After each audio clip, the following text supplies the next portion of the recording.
Part 1. The Last Takeoff. October 14th, 1944. RAF Base Thorpe Abbotts, England. 0347 hours. The sound that woke Sergeant Tommy Walsh wasn't supposed to exist. He had been on night duty at the airfield for over 2 years, and he knew every sound that belonged to that place. The rumble of returning bombers, the whistle of wind through the hangars, the distant hum of generators keeping the base alive through the darkness. But this sound was different. This was the deep, powerful roar of a Mustang P-51 engine being pushed to its absolute limits. And according to the duty roster, every single aircraft on the base was grounded for maintenance. Tommy stumbled out of the guard post, still buttoning his uniform, and looked up at the pre-dawn sky. What he saw there would haunt him for the rest of his life. A lone fighter plane was climbing through the darkness, its engine note rising to a scream that seemed to shake the stars themselves. The aircraft was moving faster than any P-51 he had ever seen, climbing at an angle that should have been impossible, racing toward the English Channel as if the hounds of hell were chasing it, or as if it was chasing something even worse. "Jesus Christ," Tommy whispered, watching the navigation light disappear into the darkness. Who the hell authorized a night mission? The answer, when it came 12 hours later, would launch the most mysterious case in World War II aviation history. Nobody had authorized anything. According to every official record, every logbook, every duty roster on the base, no aircraft had taken off that night. The maintenance crews swore that all planes were locked down. The flight controllers insisted that no missions were scheduled. The commanding officer was absolutely certain that no pilot had permission to fly. And yet Sergeant Tommy Walsh wasn't the only one who had witnessed the impossible takeoff. Corporal Jane Mitchell, working the radio room, had heard the engine noise and run outside in time to see the fighter disappearing into the night sky. She described the same impossible climb, the same desperate speed. Private Robert Chen, on patrol near the runway, had actually seen the aircraft taxi out of its hangar and line up for takeoff. But here's the thing that made his report truly chilling. The hangar he pointed to was empty for 3 weeks. Its usual occupant, a P-51D Mustang with the call sign Angel's Wings, had been shot down over Germany on September 23rd. Its pilot, Captain James Lucky Sullivan, had been declared missing in action, presumed dead. So whose plane had taken off in the darkness, and who had been flying it? The investigation that followed turned up more questions than answers. The missing aircraft wasn't on any inventory. No fuel had been logged as used. No flight plan had been filed. There was no radio contact, no radar signature, nothing to prove that a plane had actually taken off at all, except for the witnesses, and the tire marks on the runway, and the faint smell of aviation fuel that lingered in the morning air, like the ghost of something that shouldn't have existed. But perhaps the most disturbing detail came from the base meteorologist, Lieutenant Sarah Thompson. She had been monitoring weather conditions that night, and according to her instruments, the atmospheric conditions would have made flight not just dangerous, but impossible. The wind shear alone should have torn any aircraft apart, and the ceiling was so low that visual navigation would have been suicide. No sane pilot would have attempted takeoff in those conditions. Maybe sanity wasn't what was flying that plane. The story should have ended there, a wartime mystery, filed away and forgotten like so many others. But 3 days later, reports began coming in from across the English Channel. French resistance fighters near Calais reported seeing a lone American fighter making impossible maneuvers through German flak. The plane had appeared out of nowhere, engaged a squadron of enemy fighters, and vanished again before anyone could get a clear look at it. Then came the report that changed everything. On October 20th, exactly 6 days later, after the mysterious takeoff, a British bomber crew returning from a raid over Berlin sent a radio message that stunned everyone who heard it. "Control, this is Baker 7, came the crackling voice over the radio. "We have visual contact with a friendly fighter providing escort. Appears to be a P-51 Mustang, but control, this is impossible. The aircraft markings, it's Angel's Wings. Repeat, we have visual on Angel's Wings." Angel's Wings, the plane that had been shot down nearly a month earlier. The plane that belonged to a pilot who was already dead. "Confirm aircraft identification," came the reply from base control. There was a long pause, filled with static and the distant rumble of engines. When the pilot's voice returned, it was barely a whisper. "Control, the pilot just looked at us. He waved, and I swear on my mother's grave, it was Lucky Sullivan." The bomber crew made it home safely that night, protected by their mysterious escort until they reached the English coast. But when they landed and were debriefed, each man told the same impossible story. They had been saved by a dead pilot flying a plane that no longer existed. And somewhere out there, in the darkness between earth and sky, Captain James Sullivan was still flying his final mission, a mission that had no destination, no purpose, and apparently no end. But why? What had driven a decorated war hero to steal his own plane and disappear into legend? What kind of promise could be so important that death itself couldn't stop him from keeping it? To understand the mystery of that last takeoff, you have to understand who Lucky Sullivan really was, what he had accomplished, and most importantly, what he had lost. Because heroes aren't born in moments of glory. They're forged in the crucible of impossible choices and unbearable losses. And sometimes, the greatest heroes are the ones who refuse to stay down, even when the world has given them every reason to quit. This is the story of a pilot who took off and never came back. But it's also the story of why some people are willing to fly into the darkness, knowing they may never see the light again. Part 2. The Golden Boy of the Sky. Before he became a legend, James Patrick Sullivan was everything America wanted its heroes to be. Born in a small farming town in Iowa in 1921,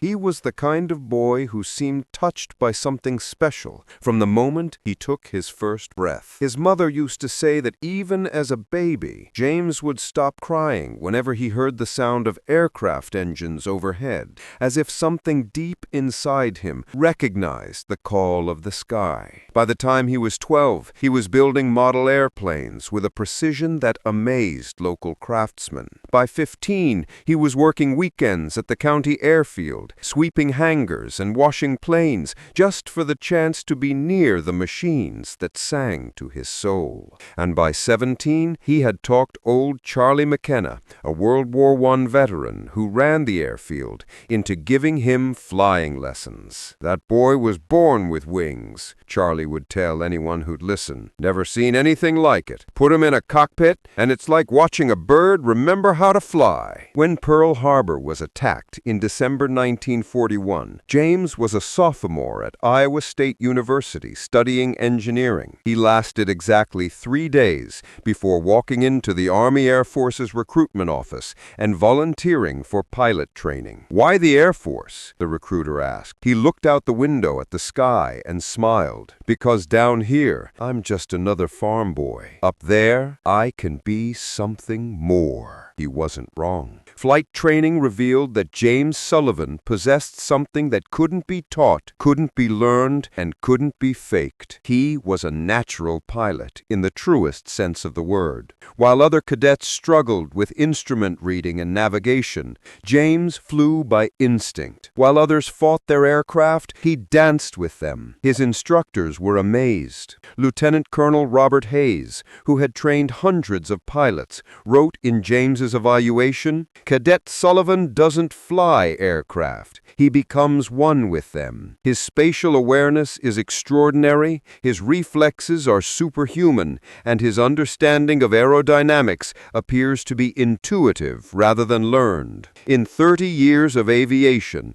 I have never encountered a more naturally gifted pilot. James graduated flight training at the top of his class and was immediately assigned to the newly formed 357th Fighter Group, flying P-51 Mustangs out of England. He was 23 years old, looked like a movie star, and flew like an angel. His fellow pilots nicknamed him Lucky after his third mission, when he single-handedly took on 4 German fighters and emerged without a scratch on his aircraft. But luck, his squadron mates soon learned, had nothing to do with it. James Sullivan was simply the best pilot any of them had ever seen. His first confirmed kill came on February 12, 1943, during a bomber escort mission over France. The squadron was jumped by a group of experienced German pilots flying Focke-Wulf 190s, aggressive, well-armed fighters that had been terrorizing Allied bombers for months. While the rest of the squadron scrambled to engage, James calmly positioned his Mustang between the German fighters and the bombers. What happened next became the stuff of legend among the 357th Fighter Group. He took on all 6 enemy aircraft simultaneously, not by diving and running, which would have been the smart tactical choice, but by staying and fighting, using his aircraft like a sword in the hands of a master. He would climb almost vertically, stall his engine at the perfect moment, and drop behind pursuing fighters like a falling stone. He could make his Mustang turn inside aircraft that should have outmaneuvered him easily. He flew like the laws of physics were suggestions rather than absolutes. In the space of 12 minutes, he shot down 4 German fighters and damaged the other 2 so badly they fled back toward their own lines. The bomber formation he was protecting suffered no losses. When he landed back at base, his crew chief found exactly 17 bullet holes in his aircraft. He climbed out of the cockpit,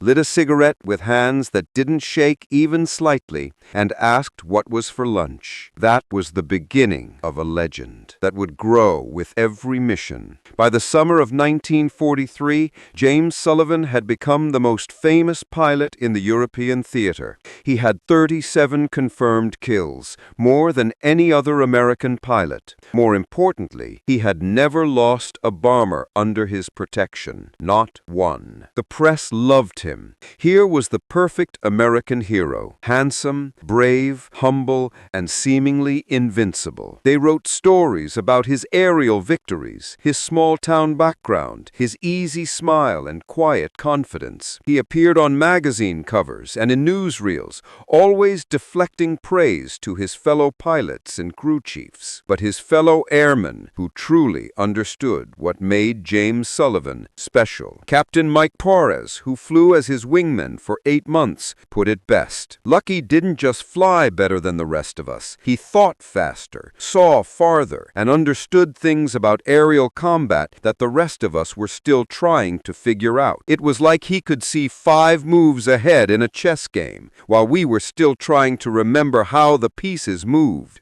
There were the impossible saves, like the time he followed a crippled B-17 bomber all the way back to England, flying formation with the damaged aircraft for over 200 miles, fighting off 3 separate attacks by German fighters while the bomber limped home on 2 engines. Or the mission where he disobeyed direct orders to abandon a search and rescue operation, spending his own fuel to locate a downed pilot in enemy territory. He found the man, directed rescue aircraft to his position, and somehow made it back to base with his fuel gauge reading empty and his engine coughing like a dying man. The rescued pilot lived to see his son born 3 months later. But perhaps the most legendary story was the day James Sullivan took on an entire German squadron. It was August 15, 1943. Intelligence reports indicated that a formation of American bombers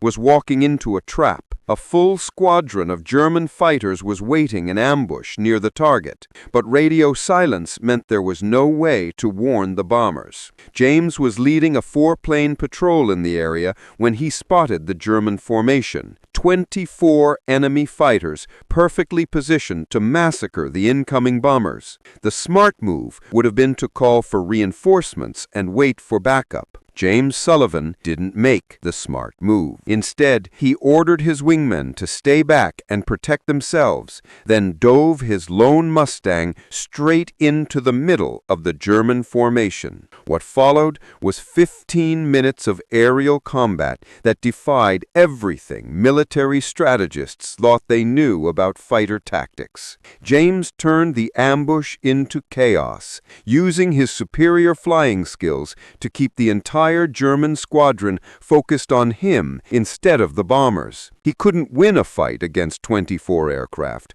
but he didn't need to win. He just needed to buy time. Flying like a man possessed, he danced through the German formation, appearing behind one fighter long enough to damage it, and then vanishing into a climb before anyone could get a shot at him. He used clouds for cover, sun angles for concealment, and pure flying skill to stay alive in a situation that should have killed him 10 times over. When Allied reinforcements finally arrived, they found James Sullivan still airborne, still fighting, his aircraft shot full of holes, but still flying. The German ambush had been completely disrupted. The bombers completed their mission with minimal losses. He landed with his fuel tanks bone dry and his aircraft held together by willpower and prayer. When his crew chief counted the bullet holes, he stopped at 57. How? Was all the man could ask. James just smiled that easy smile and said, "Sometimes you get lucky." But luck doesn't explain what happened next, because word of the engagement had reached the German high command,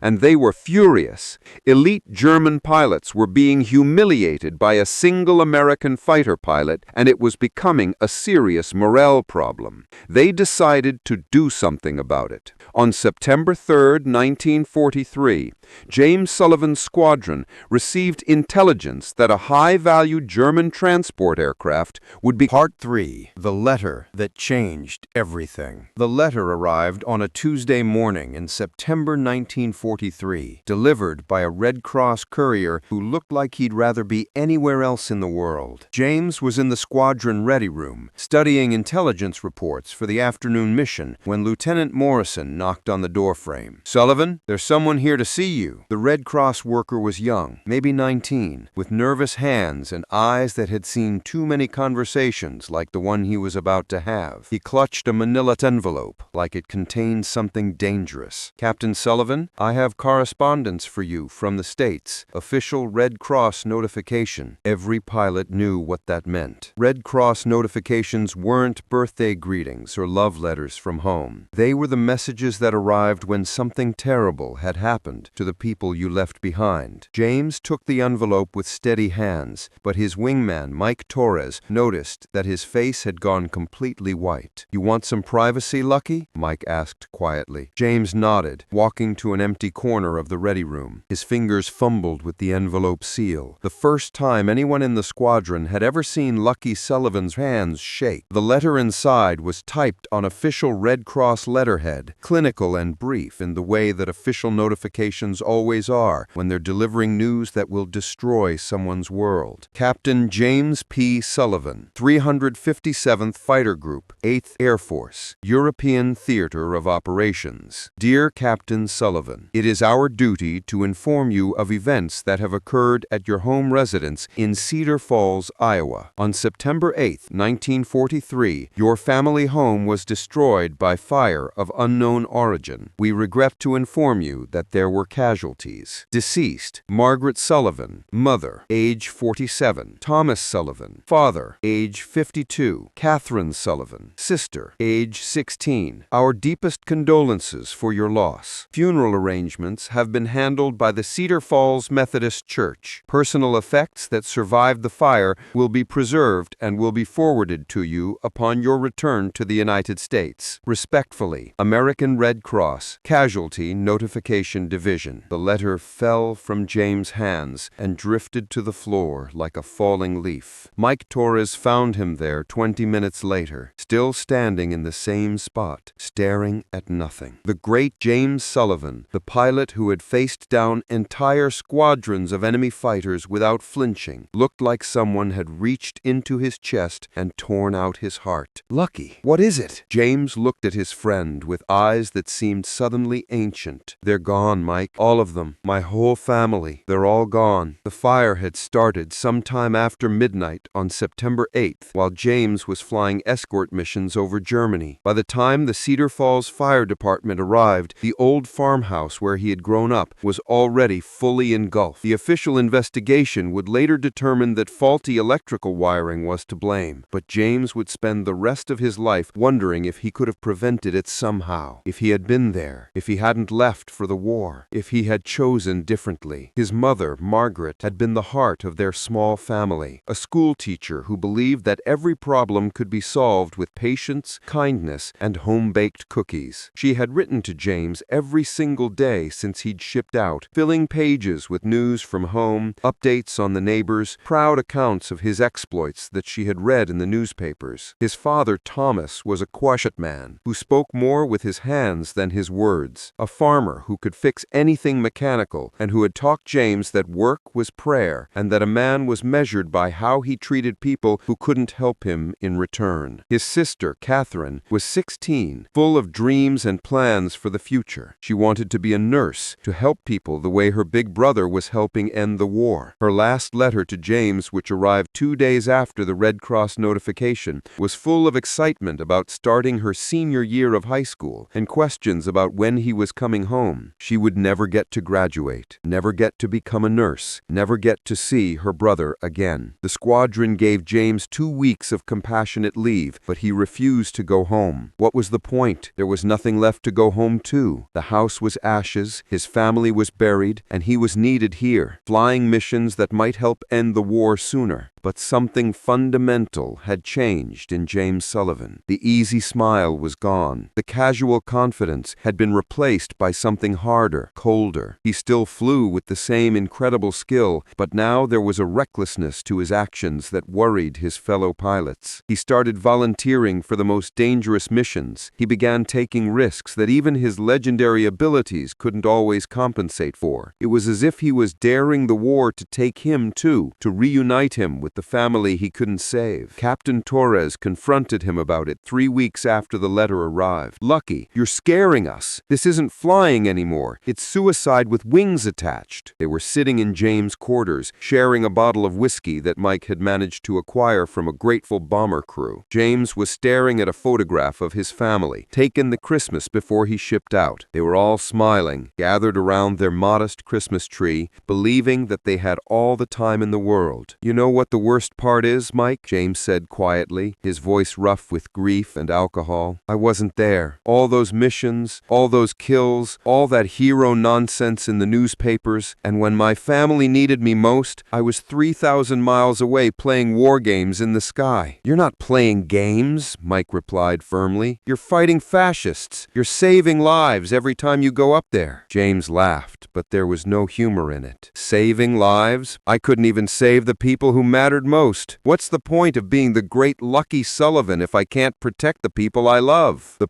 point is that there are a lot of bomber crews flying home safely because of you. A lot of mothers and fathers and sisters who are still alive because Lucky Sullivan was in the sky when they needed him." But James wasn't listening. He was reading his sister Catherine's last letter for the 100th time, focusing on one particular paragraph. "I'm so proud of my big brother, the famous fighter pilot. All my friends are jealous guess that I have a genuine war hero in the family. But you know what I tell them? I tell them that before you were famous, you were just Jimmy, who used to read me bedtime stories and help me with my homework and promised that you would always be there to protect me. That's the brother I miss the most. Not the ace pilot, just my Jimmy. That night, James wrote 3 letters. One to his commanding officer, requesting assignment to the most dangerous missions available. One to his crew chief, with specific instructions about maintaining his aircraft. And one letter that he never sent, addressed to a sister who would never read it. Dear Catherine, I failed you. I failed all of you. I was so busy being a hero to strangers that I forgot to be a brother to the people who needed me most. I can't change that now, but I can make sure that other families don't suffer like ours did. I'm going to end this war, Catty. Whatever it takes, however dangerous, I'm going to shoot down every German airplane I can find and make them pay for all the families they've destroyed. Maybe that won't bring you back, but at least you'll know that your big brother didn't give up. I love you. I'm sorry I wasn't there. Jimmy. The letter was found among his personal effects years later, never mailed, the paper stained with tears and worn from being folded and unfolded multiple times. From that day forward, James Sullivan became a different kind of pilot. Still skilled, still deadly effective, but now driven by something darker than duty or patriotism. He was flying for the dead, carrying their memory into every mission, using his grief as fuel for a war machine that never seemed to run out of targets. His fellow pilots noticed the change. The easy camaraderie was gone, replaced by an intense focus that was almost frightening to witness. He studied intelligence reports with obsessive attention to detail. He pushed his aircraft harder, flew longer missions, took risks that made seasoned veterans nervous, and he started making promises that no pilot should ever make. I'm going to kill every German pilot in the sky. Part 4. When Angels Fall. September 23, 1943. The mission that would break the unbreakable pilot began like any other. Gentlemen, today we're escorting a formation of B-17s to Stuttgart, Colonel Harrison announced to the assembled pilots of the 357th Fighter Group. Intelligence reports heavy fighter resistance expected. The Luftwaffe has been reinforcing this sector, and they're not going to let our bombers through without a fight. James Sullivan sat in the front row, as he always did, but his squadron mates noticed something different about him. There was an intensity in his eyes that hadn't been there before the letter, a cold focus that made even veteran pilots uncomfortable. Sullivan, you're leading Red Flight. Torres, you're his wingman. Patterson and Mackenzie, you're 3 and 4. 4 men, 4 friends who had flown together for 8 months, who had saved each other's lives more times than they could count, who trusted each other with the kind of absolute faith that only comes from shared danger. In 6 hours, 3 of them would be dead. The mission briefing was routine. Rendezvous with the bomber formation over the English Channel. Escort them to the target. Fight off whatever the Germans threw at them. Bring everyone home alive. James had done this same mission dozens of times. He could fly it in his sleep, but as the pilots filed out of the briefing room, his friend Mike Torres caught his arm. Lucky, I need to ask you something. Are you going to be able to do this? I mean, really do this, not just fly angry until you get us all killed. James looked at him with those cold, grief-hardened eyes. I'm going to do exactly what needs to be done, Mike. I'm going to kill every German pilot stupid enough to get in my way. That's not what I'm asking, and you know it. I'm asking if you can still think clearly enough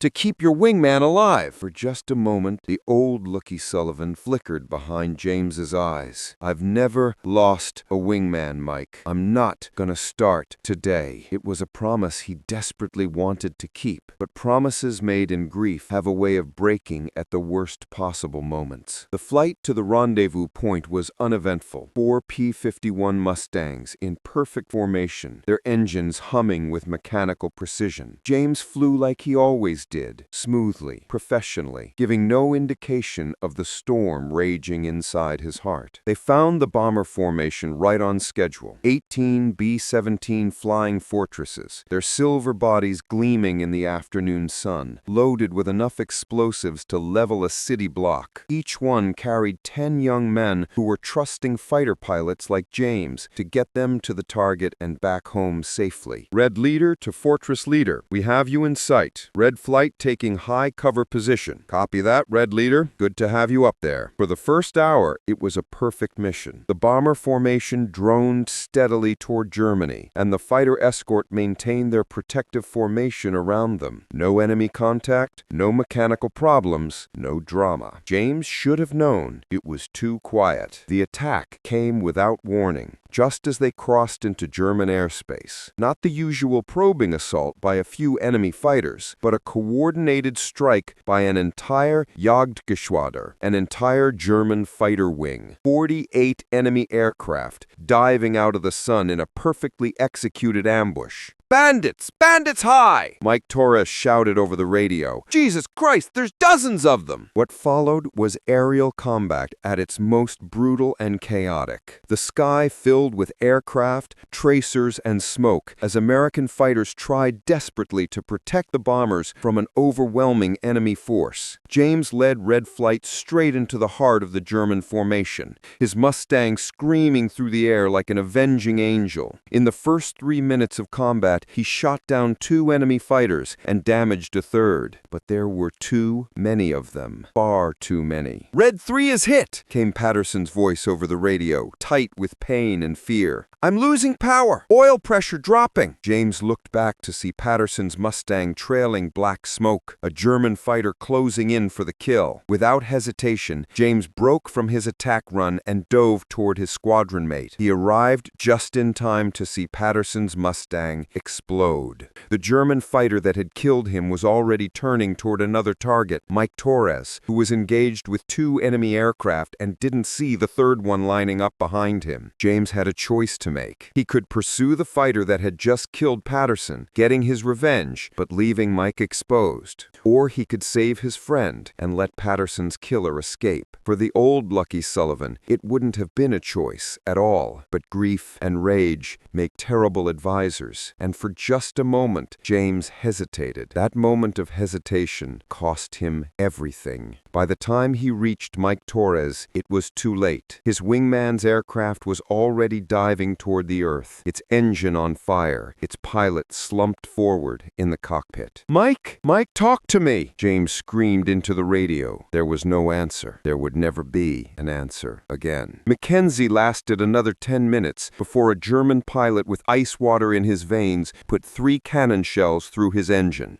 James watched his friend bail out over enemy territory, knowing that even if Mackenzie survived the landing, his chances of making it home were almost zero. In the space of 20 minutes, James Sullivan had lost his entire flight. 3 friends, 3 men who had trusted him to bring them home safely, were gone. But the mission wasn't over. The bombers still needed protection, and there were still German fighters in the sky. What happened next would become legend among the surviving pilots who witnessed it. James Sullivan, alone and overcounted, threw himself into combat with a ferocity that bordered on madness. He fought like a man who had nothing left to lose, because, in every way that mattered, he didn't. He shot down 6 more German fighters in the next 15 minutes, not with the calculated precision that had made him famous, but with raw fury and desperate skill. His Mustang took hit after hit, but somehow kept flying, held together by willpower and luck that was rapidly running out. When the German fighters finally broke off their attack, 11 bombers were still airborne. 7 had been shot down, along with most of their crews. The mathematics of war said it was an acceptable loss ratio.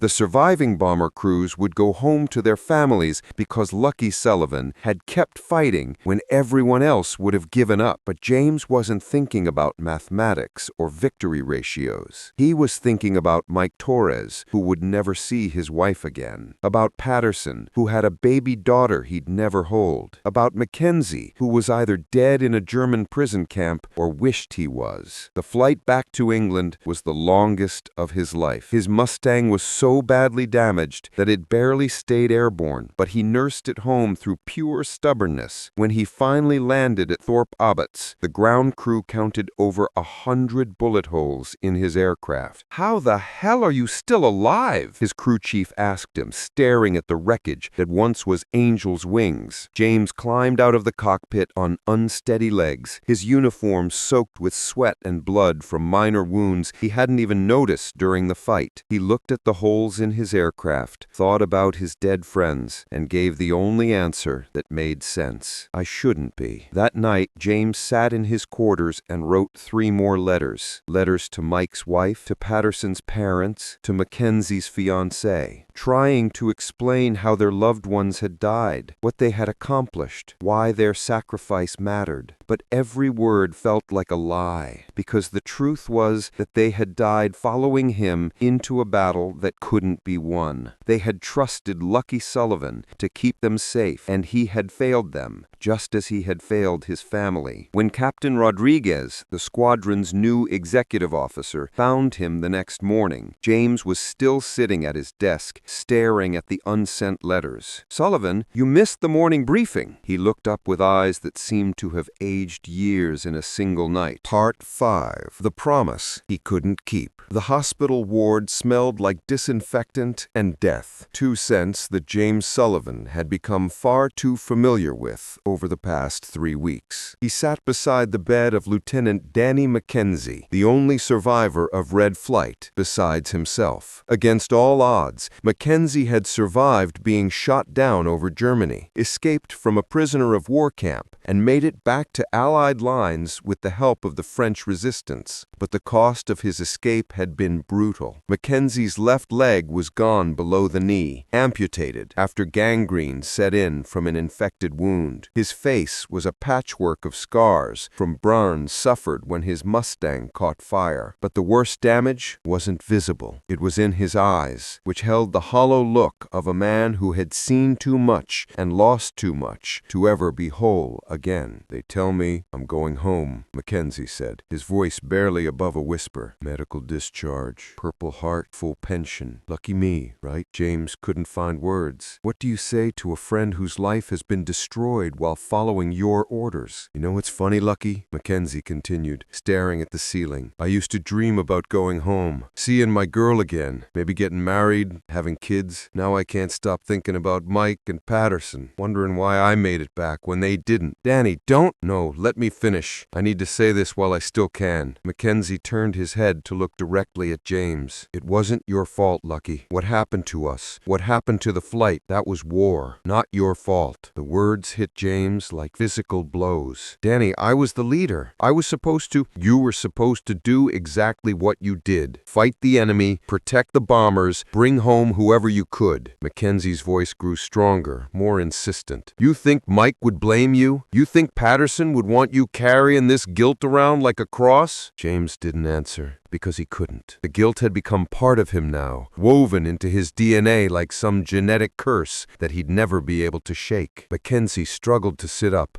wincing with pain. "Lucky, listen to me. I'm going home to a girl who's gonna have to learn to love a broken man. I'm gonna spend the rest of my life wondering if I'm half the person I used to be. But you know what terrifies me more than any of that?" "What?" "The idea that Mike Torres and Jimmy Patterson died for nothing. That their sacrifice doesn't mean anything because you've given up." "I haven't given up," James said quietly. "Haven't you? When's the last time you flew a mission? When's the last time you did anything but sit in your quarters feeling sorry for yourself?" The truth was that James hadn't flown in 3 weeks, not since the day he'd brought his shot-up Mustang home and climbed out of the cockpit knowing that his friends were never coming back. The flight surgeon had grounded him pending psychological evaluation, but James knew it wasn't medical concern that was keeping him on the ground. ground. It was fear. Fear that if he flew again, someone else would die because of his mistakes. I can't, Danny. Every time I close my eyes, I see them. Mike calling for help when I'm chasing ghosts. Patterson's plane exploding. I see your face when that German fighter lined up behind you, and I know I could have saved you if I'd been faster, smarter, better. Mackenzie was quiet for a long moment. When he spoke again, his voice carried a weight that James had never heard before. You know what I was thinking about when I got shot down? It wasn't dying, and it wasn't fear. It was this kid I saw in a bombed-out village in France, maybe 8 years old, standing in the rubble of what used to be his home, crying for his mother, who wasn't ever gonna answer. Danny, that kid is why we're fighting this war, Lucky. Not for glory, or medals, or newspaper headlines. For kids who deserve to grow up in a world where their biggest worry is homework, not whether the planes flying overhead are coming to kill them. Mackenzie reached over and grabbed James's arm with surprising strength. Mike and Patterson and I knew the risks. We chose to follow you into that fight because we believed in what we were doing, because we knew that every German fighter we shot down was one less threat to those kids. But I got you killed. I got all of you. You got us killed fighting for something that mattered. Don't you dare dishonor that by giving up now. Don't you dare let their sacrifice be meaningless because James Sullivan decided he wasn't perfect enough to save everyone. That night, James walked the perimeter of the airfield for hours, thinking about Mackenzie's words. He found himself standing in front of Angel's Wings, his battered Mustang that the ground crew had somehow managed to repair despite the 100+ bullet holes it had suffered. The aircraft looked tired, scarred, like a veteran warrior that had seen too much combat, but it was still airworthy, still capable of carrying the fight to the enemy. You look like hell, old girl, James murmured, running his hand along the wing. But then again, so do I. That's when he heard the voice. She's a tough bird, that one. James spun around to find Colonel Harrison standing behind him, smoking his pipe in the darkness. Colonel, what are you doing out here? Same thing you are, I suspect. Thinking about friends who aren't coming home. Harrison joined him beside the aircraft. I just got word from Mackenzie's doctors. They're shipping him stateside next week. Purple Heart, medical retirement, the whole 9 yards. He deserves it. He does. But you know what he told me when I visited him today? He said that if Lucky Sullivan doesn't get back in the air soon, he's gonna crawl out of that hospital bed and drag you to your plane himself. James almost smiled at that. Almost. Colonel, I don't know if I can do this anymore. Every time I think about flying, all I can see are the mistakes I made. All the people I failed to save. Harrison was quiet for a long moment, studying the stars. You know, I lost my entire squadron in World War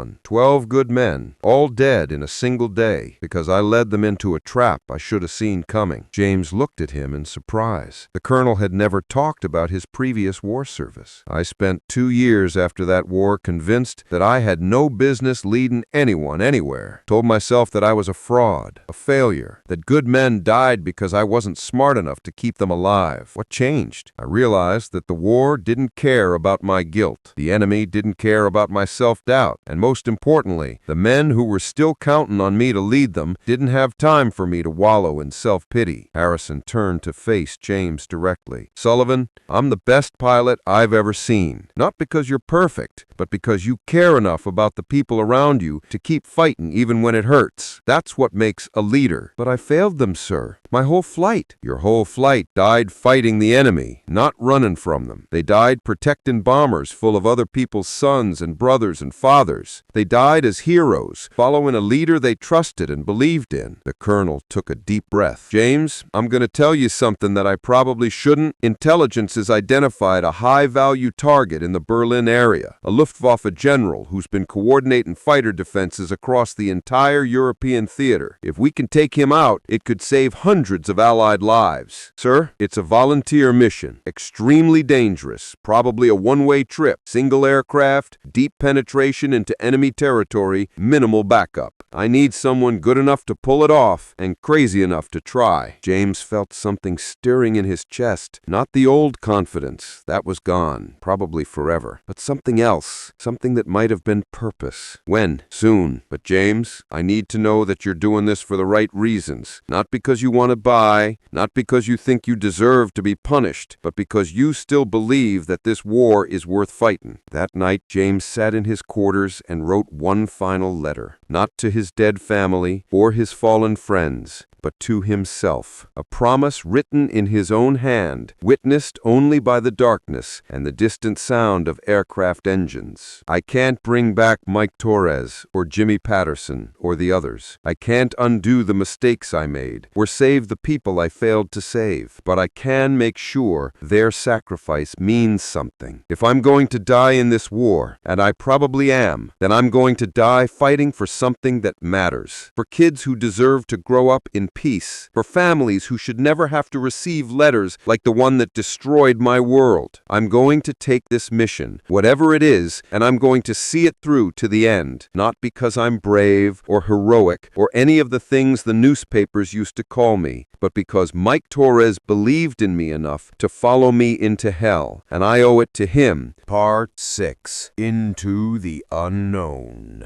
October 14th, 1944. 03:47 hours. The moment that would turn a broken man into an eternal mystery. James Sullivan stood beside Angel's Wings in the pre-dawn darkness, running through his final pre-flight checks. The aircraft had been modified for the mission. Extra fuel tanks to extend its range, special radio equipment for deep penetration intelligence gathering, and enough ammunition to fight his way through whatever the Germans threw at him. If everything went according to plan, he would intercept General von Richter's transport aircraft over Berlin, eliminate the target, and somehow make it back to Allied territory. The odds of survival were officially classified as negligible, but James had stopped caring about odds weeks ago. His crew chief, Sergeant Murphy, finished topping off the fuel tanks and walked over with the clipboard for final sign-off. "She's ready to fly, Captain. Full fuel, all systems green, weapons armed and checked." Murphy paused, studying James's face in the dim light. "Sir, you sure about this? I mean, I know it's not my place to ask, but I'm sure, Murphy. This is what needs to be done." "Yes, sir. It's just, well, the boys and I were talking, and we want you to know that whatever happens up there, we're proud to have serviced your aircraft. Angel's Wings has never let you down, and she won't start now." James looked at his plane, scarred, patched, but still beautiful in the way that only a perfectly designed machine can be. "She's been a good bird, Murphy. Take care of her if I don't make it back." "When you make it back, sir. And Captain, give those German bastards hell." At 4 a.m., James climbed into the cockpit for what everyone assumed would be his last time. He strapped himself in with the practiced efficiency of a man who had done this hundreds of times before. But his hands lingered on the controls longer than usual, memorizing the feel of switches and gauges that had become as familiar as his own heartbeat. The engine turned over on the first try, Angel's Wings Merlin engine coughing to life with a sound like controlled thunder. James taxied to the runway, received clearance from the tower, and pushed the throttles forward. The takeoff was perfect, smooth, powerful, professional. James lifted Angel's Wings into the darkness above England and set course for Germany, carrying with him the hopes of everyone who wanted this war to end and the ghosts of everyone who hadn't lived to see it through. For the first 3 hours, the mission proceeded exactly according to plan. James flew at maximum cruise altitude, using clouds for cover, staying well clear of known enemy radar installations. His navigation was flawless. Every checkpoint reached precisely on schedule. Every course correction calculated to the minute. He crossed into German airspace at 06:30 hours, just as the sun was beginning to rise over the war-torn European landscape below. Through his canopy, he could see the devastation that 4 years of conflict had wrought. Bombed cities, scarred countryside, the geometric patterns of military military installations, spreading like a rash across the continent. At 07:15 hours, he made radio contact with Allied intelligence assets operating behind enemy lines. The news was good. General von Richter was indeed traveling by air that morning in a heavily escorted Junkers transport aircraft following the expected route toward Berlin. He acknowledged the intelligence report and continued on his intercept course. Everything was going perfectly. Too perfectly. At 08:47 hours, James spotted the German formation on the horizon. One transport aircraft surrounded by a dozen fighter escorts, exactly as intelligence had predicted. He began his approach, climbing to attack altitude, checking his weapon systems one final time. The plan was simple: dive out of the sun, destroy the transport before the escorts could react, and then fight his way clear and run for home. He never got the chance. The ambush came from above and behind. 8 German fighters that had been waiting at high altitude, invisible against the morning sky. They dove on James like hawks on a sparrow, their cannons blazing, their attack perfectly coordinated. It was a trap. Intelligence had been compromised, and James had flown straight into it. But here's where the story takes a turn that no one, not the German pilots, not Allied intelligence, not the radar operators who were tracking the engagement, could explain. Instead of being shot down immediately, as any rational analysis would predict, James Sullivan did something impossible. He fought back, not with the desperate fury of a cornered animal, but with a skill and precision that defied anything anyone thought they knew about aerial combat. In the space of 12 minutes, fighting against impossible odds, James shot down 6 German fighters. 6 against 8 opponents. In enemy territory, caught completely by surprise, he eliminated 3/4 of the attacking force through pure flying skill and an understanding of aerial tactics that seemed almost supernatural. The German radio intercepts from that day, declassified decades later, paint a picture of enemy pilots who couldn't believe what they were seeing. Veteran fighter aces reported that the American pilot was performing maneuvers that should have been impossible, appearing behind aircraft when physics said he should have been somewhere else entirely. "He's not flying," one German pilot radioed to his controller. "He's dancing. The aircraft moves like it's alive." At 09:01 hours, with only 2 German fighters still in pursuit, James finally reached the transport carrying General von Richter. Instead of running for safety, he attacked. What happened next was witnessed by both German fighters, reported by their pilots, and verified by multiple radar installations on the ground. James Sullivan destroyed the transport aircraft with a single burst of cannon fire from an angle that should have been mathematically impossible. General von Richter was dead. The primary mission objective had been achieved. But James Sullivan should have been dead too. His aircraft had taken dozens of hits during the dogfight. Any normal pilot would have been forced to break off the engagement and attempt an emergency landing. Instead, James did something that radar operators on both sides of the conflict would argue about for decades. He disappeared. Not shot down, not crashed, not destroyed by enemy fire. He simply vanished from every radar screen, every visual contact, every method of tracking that existed in 1944. The German fighters who were pursuing him reported that Angel's wings had been there one moment, damaged, smoking, but still airborne, and gone the next. They searched the area for hours, looking for wreckage, parachute, any sign of what had happened to the American pilot. They found nothing. Allied listening posts intercepted German communications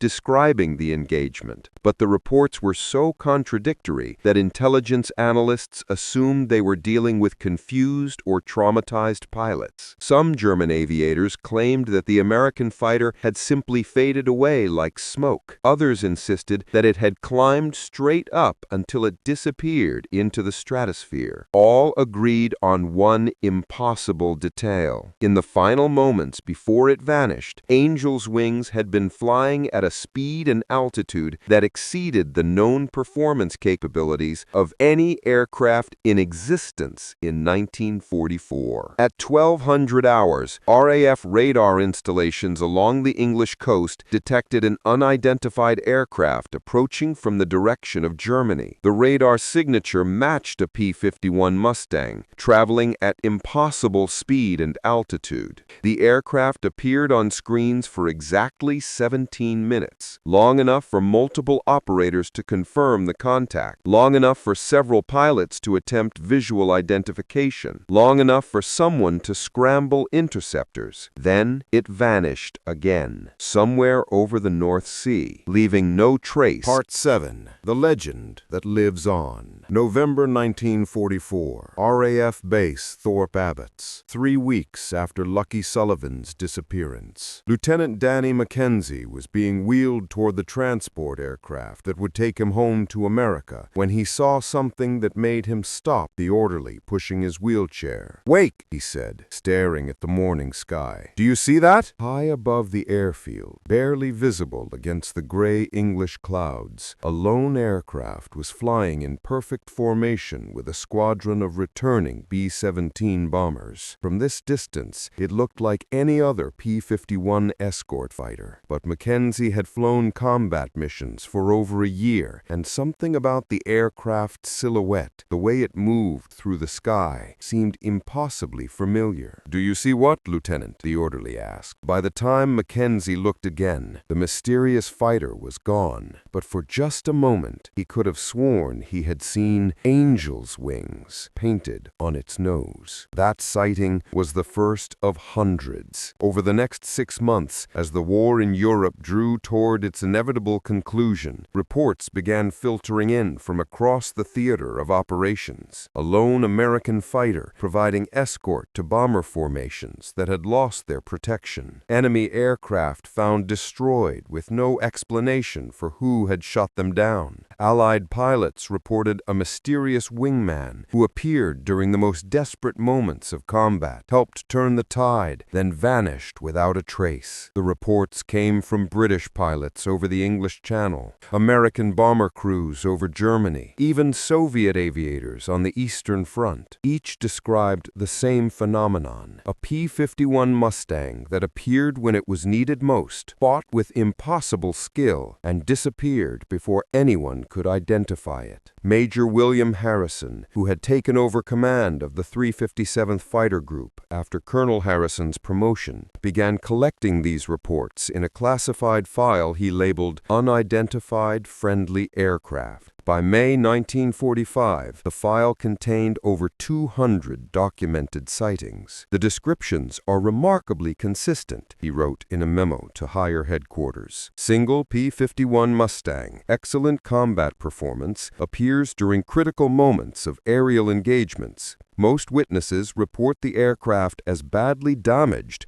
but still airworthy. Several pilots claim to have seen angel's wings, nose art, though this could be wishful thinking or combat stress." The official response was predictable. File the reports, don't discuss them publicly, and assume they were cases of mistaken identity or combat fatigue. But the sightings continued. Captain Robert Chen, now commanding Red Flight in Mackenzie's absence, had his own encounter with the mystery pilot in February 1945. His formation had been jumped by a superior force of German jets, the new Me-262s that were faster than anything the Allies could field. "We were dead," Chen reported in his after-action debriefing. "Those jets had us cold, and there was nothing we could do about it. Then this P-51 came out of nowhere. I mean literally nowhere, like it materialized out of thin air and engaged all 4 enemy aircraft simultaneously." Chen watched in amazement as the mysterious Mustang performed maneuvers that should have been impossible against jet fighters. It couldn't match their speed, but it flew with a precision and instinctive understanding of aerial combat that turned the jet's advantages into liabilities. The German pilots were good, but whoever was flying that P-51 was better, way better. He shot down 3 jets in 4 minutes, and the 4th one ran ran for home with its tail on fire. When Chen tried to form up with the mystery pilot to escort him back to base, the other aircraft simply accelerated away at a speed that no P-51 should have been capable of achieving.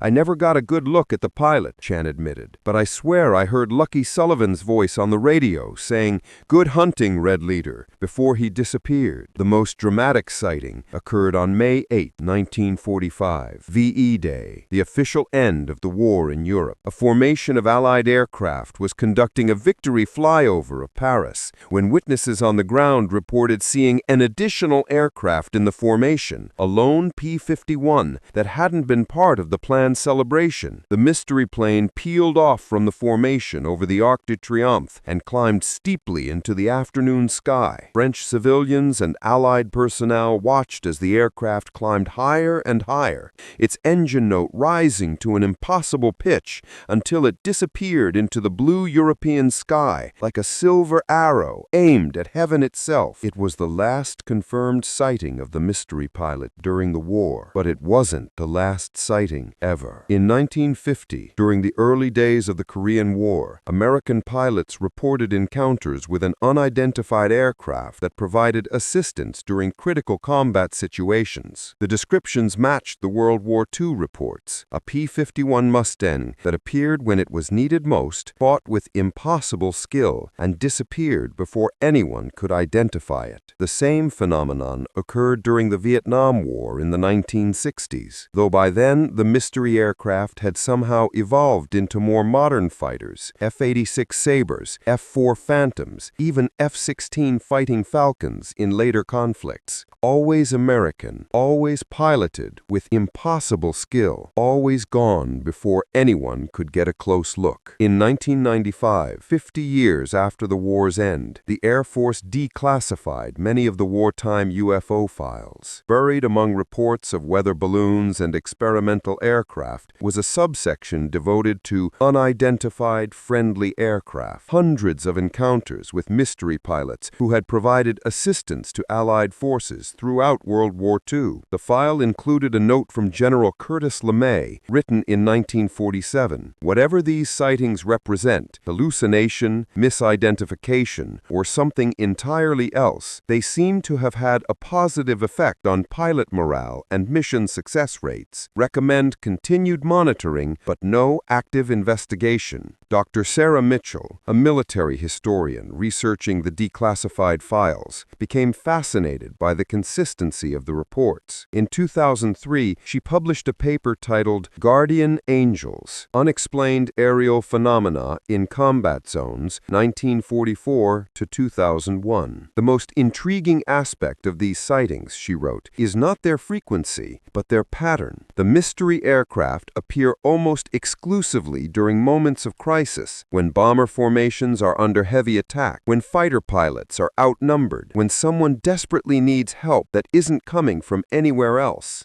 It's as if someone or something is still up there, still fighting the war, still trying to bring everyone home safely. In 2018, Mitchell tracked down Lieutenant Colonel Danny McKenzie, now 94 years old and living in a veterans care facility in Phoenix, Arizona. Despite his advanced age and frail health, his memories of the war remain sharp and clear. "People ask me if I really believe Lucky is still up there somewhere," he told her during their interview. "They want me to say it was hallucinations, or wishful thinking, or combat stress. But I'll tell you what I believe." He pointed to a framed photograph on his bedside table, the original Red Flight, taken just days before their final mission. 4 young men in flight suits, arms around each other's shoulders, smiling at the camera with the confidence of people who believed they were immortal. "I believe some people make promises that are bigger than death," McKenzie said quietly. "I believe Lucky Sullivan promised to keep fighting until everyone made it home safe. And I believe he's the kind of man who keeps his word, no matter how long it takes." McKenzie passed away 6 months later, taking with him the last first-hand memories of the man who had become a legend. But the legend lives on. Modern air traffic controllers occasionally report encounters with aircraft that don't appear on radar, but show up on visual contact. Military pilots training over remote areas sometimes describe a ghost wingman that appears during dangerous situations, helps them navigate through trouble, then disappears without a trace. In 2019, an F-22 Raptor pilot flying over the Pacific reported a brief encounter with what appeared to be a World War II-era P-51 Mustang, flying at 40,000 feet, an altitude that should have been impossible for that type of aircraft.